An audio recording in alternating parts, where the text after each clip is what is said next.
how Shakur Stevenson fought the perfect fight against William Zepeda. And there was a lot of doubters, myself included. I didn't believe that Shakur Stevenson hands were held up in this fight, but it did. They held up pretty well. No broken hands. Like, somehow he hurts his hands on Padley, but doesn't hurt his hands on William Zepeda. But hey, so he proved a lot of people wrong, right?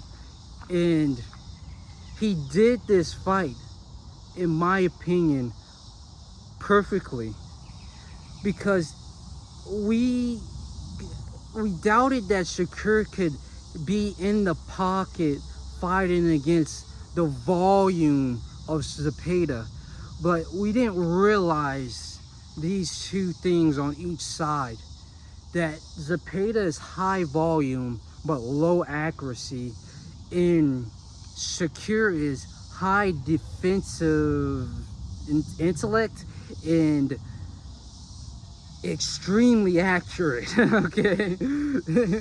And when those two come together, it's clear that Shakur Stevenson dominates the fighter in the boxer style. When these two styles come together, the boxer dominates, right?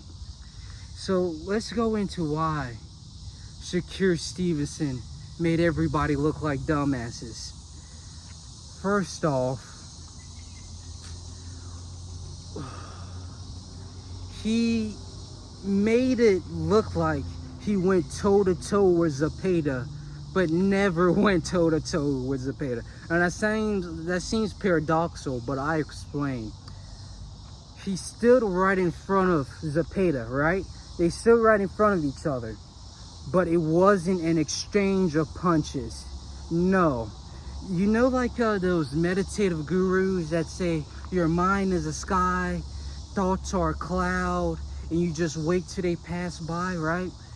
It was kind of like that, where the sky is the ring, the punches are the clouds, and Shakur just waited for Zepeda to get finished with his combinations, and then he took over, right?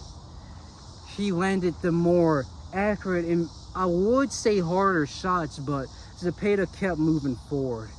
But he landed the more accurate, cleaner punches, just waiting on Zepeda to get through with his storm of punches and then attacking when everything was all clear. And he did that each and every time. Now, I'll give a bad thing that he also did, that Terrence Crawford brought to my mind when he was shouting it out on ringside, right? He was screaming, throw the punch, and then move to the side. Shakur would throw his combination when Zepeda was done, but he would just move to the side in front of him. What Crawford was pointing out was, once you throw your combinations, move to the side of Zepeda and make him circle constantly, making him even more tired, draining him out even more.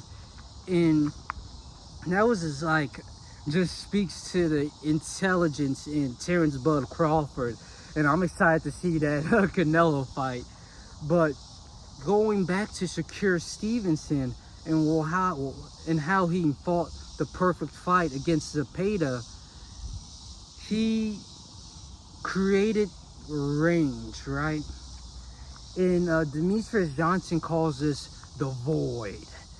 He creates that distance between him and Zepeda, and then not only does he create that range, which, you know, gives him a defensive boost, but also his hand positioning.